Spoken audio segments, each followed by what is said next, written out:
Naluluwa ako. Talaga yata sa kuryente. Teka lang. Pwede huminga. Among the Bagets, the musical boys, ako ang pinaka-pogi. Hindi rin. Hindi. Siyempre, alam naman ng tao yan. Siyempre, Andres Mulak. Hindi ako pinaka-pogi. So, pag nakuryente ako ang pinaka-pogi! Yes! Okay lang kayo mangutang ng 1K pang pamasahe. Mo sabihin, mangunguryente ka na naman. Masakit, ha? Aray, nanguryente nga. Nakakasakit pala ng ulo tong kuryente, ano? Oo, mo, kailangan ko ng kape. Ganyan. Yeah! Ganyan. Yeah! Ganyan. Yeah! Di pala siya nangunguryente pag kinakabahan ka. Pag sinungaling lang. Hello guys, this is Jeff Moses and we're gonna play Shock Attack with the Philippine Star.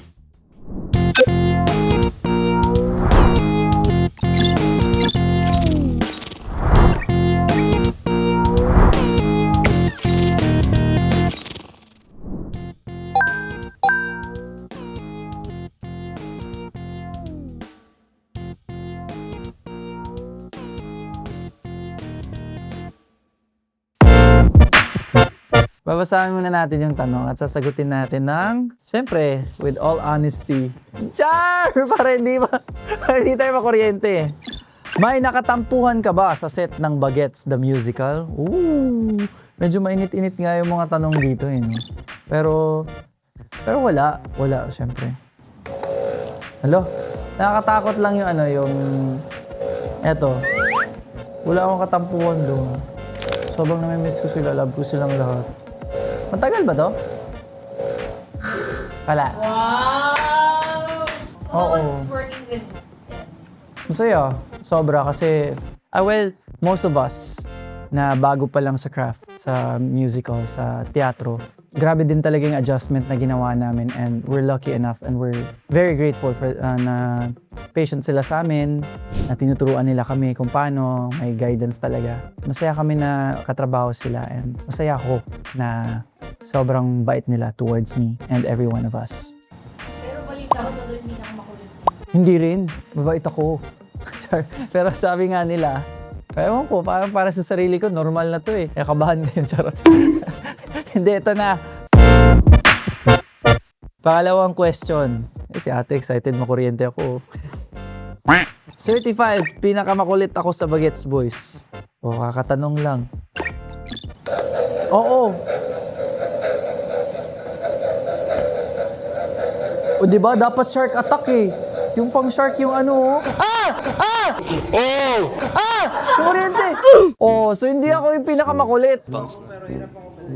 Migo! Sinasabi sa'yo, ikaw yata yun eh. Kung akala nyo maaga ako nagising, hindi pa po ako natutulog. Ba't ganun? Inamin ko naman yung totoo ah. Kulang pa ba ako? Charot. Migo, di ka. Oh, wag kong gayahin to. Third question, uubusin ba to? Mukhang maraming kuryente. Wait, Marami. makulitin ko may dare. May dare, oh. Parang inuuto mo pa kami. Oo nga. Kala ko kasi makalusot. Mimic one of the Bagets musical cast member. Oh. Ay, si Migo. Ganito siya kumanta sa Take On Me. Oh. Take on me, take me on. Ganon. So parang, ganon siya kumanta, guys. Sorry, Migo, nilaglag na kita. Nadia, idol kita. Galing mo. Love you, bro. Okay. Next question. Hindi naman. I-try mo, Miga. Among the Bagets, the musical boys, ako ang pinaka-pogi. Hindi rin. Hindi. Siyempre, alam naman ng tao yan. Siyempre, Andres Mulak. Hindi ako pinaka-pogi. So, pag nakuryente ako ang pinaka-pogi! Yes!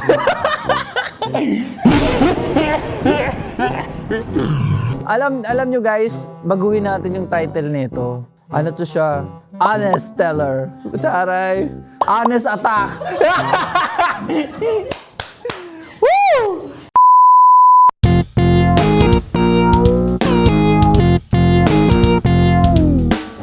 Teka lang, may papawisan yung kilikili ko ah. Nakadalawa agad ah. Wait, may dare ka! Oo, may dare pala. Oo, nautusan pa. Sakit na nga eh. Call one of the bagets, the musical cast member, and do a pautang prank. Uy! Ay, naku, generous tong mga ano ko. Teka lang. Teka lang. Tatawagan ko si KD kasi ang lapit niya sa akin dito eh. Lapit niya dito sa studio na to. Para hatid niya na lang yung pera. Tatawagan natin. KD. Yan ah. Walang daya yan. Yan ah. Oh. Ayan, nagre-ring. Hello, pre. Oh, Jeff. Oh, Saan ka ngayon? lang pre. Skyway. Ah, Skyway. Sorry. Sige pre, sige. Ah, wala Ikaw, kasi pre. pauwi akong pauwi akong QC. Tapos, Ito, okay. oo, tapos di gumagana yung ano ko. Yung ano ko sa Grab. Wala rin laman yung Gcash ko. Okay lang kaya mangutang ng 1K pang pamasahe. I got you pre, sige. Wait lang. You know. Stop ako, wait lang. Uy, wag ka mag-stop sa Skyway! Baka. Pero joke lang, prank lang. Nakaalo ka, record ka. Thank you, bro. Sabi sa iyo, magpapautang sa akin to eh. Yes, sir. Thank you, KD. It's a park. Ay, prank pala. Mali. Bye, pre. Ingat. Love you, brother. Oh, sabi sa inyo eh. Alam nyo, the best talaga yung Bagets Boys eh. Nauutangan eh. Kaya kung mangutang kayo, ay hindi ko pa. Huwag kayong mangutang sa Bagets Boys. Thank you, KD. Naluluwa ako. Talaga yata sa kuryente. Nag-stalk ka na ba ng fan account? Oh, wala daw. Ay, tumunog lang. Oh yeah, of course. Titingnan ko. Lalo na pag pangalan ko. Check ko kasi syempre baka gamitin yung identity natin kung syempre baka sa mga maling bagay pa. Tagal ah. Wala. Yay! Teka lang. Pwede huminga. Oo, kinabahan ako. Ah, di pala totoo guys. Di pala siya nangunguryente pag kinakabahan ka. Pag sinungaling lang.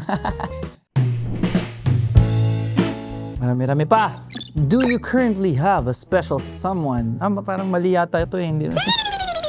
Charot. Why are you running? Why are you running? That's suspicious. That's weird. Alam nyo, chismoso talaga kayo eh, no? Charot. Hindi. Of course, meron. Meron taong nagpapa-inspire sa akin. Ganon. Lack of a better term.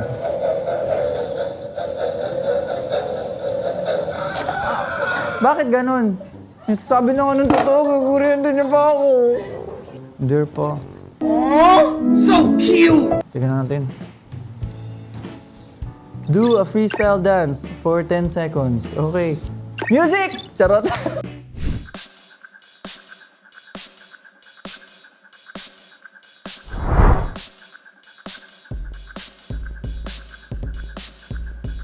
Oh, di ba? 10 seconds na yun. Oh. Alin, yung danceries. Hindi ah. Freestyle lang yun. Char. Thank you guys. Woo! Teka lang. Among the Bagets, the musical cast, may member bang mas ka-close mo kaysa sa iba?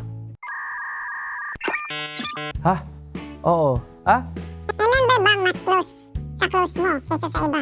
Parang of course, meron. Parang like, mako-consider ko na parang super close talaga is syempre moms and Bagets Boys and other cast naman. Pero yung iba kasi they take their time pag nandun na sa loob. Meron din silang place for them to focus, to syempre to be in their mojo para mag-perform. So yeah, of course, I agree. Masabihin, mangunguryente ka na naman. Masakit ta. Aray, nanguryente nga. Bad ka. Nanguryente mo ko. Well, consistently, talaga si KD is one of my closest talaga eh. And of course, dahil nga magkapit bahay kami ni Nico and Tomas, I would say equally si Nico, KD.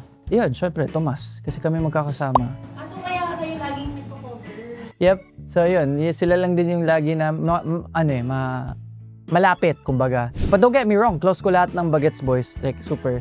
Pag nagkasama kami lahat, wala. Automatically. Kailangan ko ba there ulit? Nakakasakit pala ng ulo tong kuryente, ano? Oo, mo, kailangan ko ng kape. Okay pala mo kuryente, magkakakape ka, ano? Show your most over-the-top theater pose. Ooh. Ooh. Ano ba? Oo. Teka lang. So, parang syempre, bawo ka. Tapos pinaka-tumatak sa akin yung gano'n. Yes. Or, ganyan. Yeah! Ganyan. Yeah! Ganyan. Yeah! Damn! Ganun, pag nag-curtain calls. Ang bilis naman na expect ko. Expect the unexpected. Dahil dyan, dito ka. Magpakaryente ka dito. Okay, eto. Nag-cutting classes ako nung high school. Oo. Sorry. Pero hindi. Dahil sa sayaw, practice sa sayaw, ganun. Addict sa sayaw dati. May napuntahan naman. Sorry, ma'am, sir. Sorry, ma'am, pa. Nasa isip ni ate, sabi niya sana walang kuryente. Sinungaling ka. Talaga? Oh, hindi ako nag-cutting. Charot. Mabait ako, nadulas lang. Sorry. Oh, wrong send. Wrong send. Recreate a scene from Bagets the Musical as Topi with your 100% energy. 1, 2, 3! Hindi ako tulad nila! Hindi ako magpapabaya! 100% yun. Oo. With insurance. Sige na. Oh, kaya nga may energy na kuryente eh, di ba? Na full charge bigla. Na full charge ng alanganin, ano? Kuryente ka! Okay pala tong paging power bank, no, ng tao. O, sige na. Was there a time na gusto mong sumagot sa bashers? Of course. Well, sa totoo lang, outspoken ako dati, talaga, sobra. Pero like now, parang kinikilatis ko kung worth ba na sagutin, but I choose peace instead. So far naman, sa awa ng Diyos, wala masyadong nagbabash sa akin. As mabait yarn. Ayun, parang, of course, pag sa tingin ko, foul na, out of line na talaga. And if I feel the need to speak, I will do it. Kasi, syempre, kami naman as artist, isa din naman sa values namin is to, of course, promote responsible of using social media. Yan naman yung gusto natin lahat, di ba? Na walang mabuli, walang masaktan. Saktan na kapwa natin. I tried. Sumasagot ako before in a philosophy way. But sa ngayon, I choose peace and I choose not to engage scandal online kasi syempre pangit naman na makikipag-away ka. Tulog ko na lang kung gano'n. So yeah, I tried. Kuya, pero mga kamay mo. Sakit. Umuugong na lang to eh. No? Ibang kamay naman.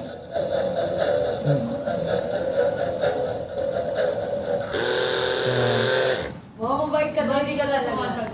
Wala pang mintis. Ang bait. Well, dati nung abot kamay days, parang syempre may mga shippers na sa kabilang kasi yung time na yun pinag-aagawan si Jill na i-pair up to someone. So parang sinasabi na parang hindi daw bagay sa akin kasi maliit ako. Ay, hindi ko naman siya pinatulan. Ay, ngayon, sundukan no. Charot. Joke lang. There. Reveal your rehearsal habit. Oh, lagi akong, pag feel ko na after ng after ng voice warm-up, pag nafe-feel ko medyo tight pa talaga yung lalamunan ko, lagi akong, ginagamit ko talaga yung ilong ko to breathe para mas lumuwag. And lagi akong gumaganto. Yung parang nakakatulong sa akin para mas ready yung, syempre, vocals ko. And ready kumanta kaagad kasi long hours of singing, dancing, and acting.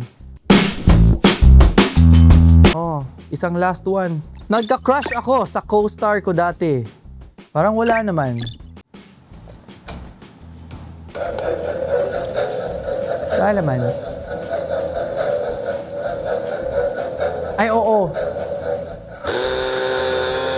Oo nga eh. O sige, wala na nga. Grabe, banal! Banal si Jeff Moses. Kaya nga Moses daw eh. I part the sea. Yan sabi ni Charlie sa akin. Alright, guys, this has been Jeff Moses and shock 4 times. Kuryente ka! Aray, nanguryente nga. Thank you so much for... Yeah.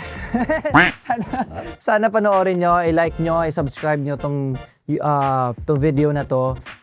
Promote ko na lang din yung social media ko. It's Jeff Moses _ sa lahat ng social media platforms.